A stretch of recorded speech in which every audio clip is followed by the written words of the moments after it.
Assalamualaikum warahmatullahi wabarakatuh. Shalom, Om Swastiastu, Namo Buddhaya, dan salam kebajikan. Perkenalkan, nama saya Lutfia Sakina. Perkenalkan, nama saya Andi Anggun Humaira Payari. Perkenalkan, nama saya Maulidia Swardana. Perkenalkan, nama saya Andi Muhammad Rizky. Perkenalkan, saya Andi Naifasihni. Dan perkenalkan, nama saya Dwi Lovagasa. Dan kami dari Kelompok 3. Teman-teman, apakah kalian pernah mendengar tentang sistem ekonomi sosialis? Apa sih itu sistem ekonomi sosialis? Nah, di sini kelompok kami akan menjelaskan tentang materi sistem ekonomi sosialis. Mohon disimak ya. Yang pertama, materi pengertian sistem ekonomi sosialis akan dibawakan oleh Andi Anggun dan Maulidia. Sistem ekonomi sosialis biasa juga dikenal dengan sebutan sistem ekonomi komando atau sistem ekonomi terpusat, karena segala sesuatu telah diatur oleh negara dan dikomandoi oleh pusat.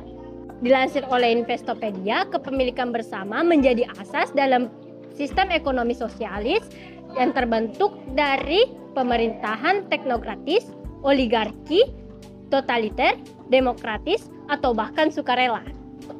Selanjutnya, dilansir dari The Blanks bahwa pengertian ekonomi sosialis adalah sistem ekonomi di mana alat-alat produksi seperti uang dan bentuk lain dari modal atau kapital yang dimiliki oleh publik dan dari pemerintah.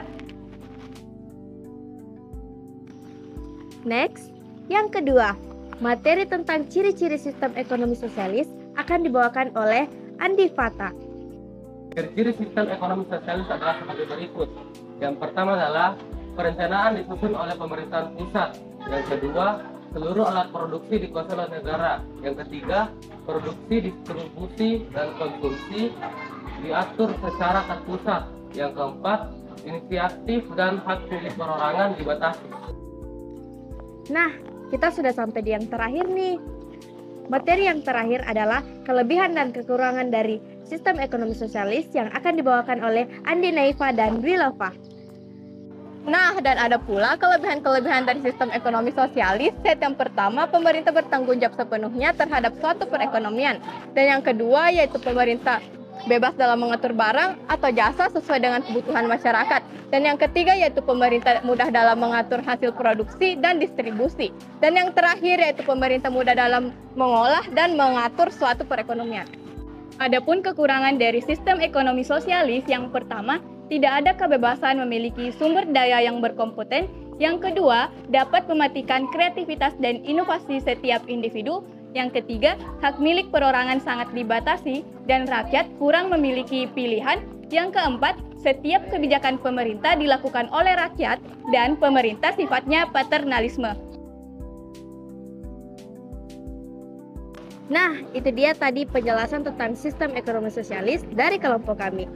Lebih dan kurangnya mohon dimaafkan.